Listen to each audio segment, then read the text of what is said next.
সুবহানাল্লাহ ওয়া বিহামদি। দেখো কত বড় নিয়ামত আল্লাহর, যে কত সুন্দর একটা ফুলের বাগানের মতো লাগতেছে।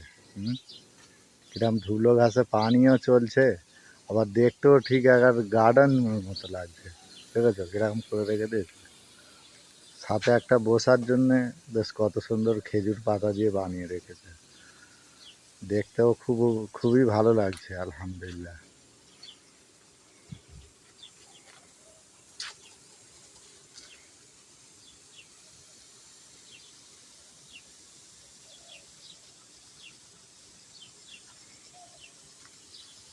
ঘরের মধ্যে সব গাছপালা দিয়ে রেখেছে, দেখেছো কত সুন্দর একটা দৃশ্য মহিমা।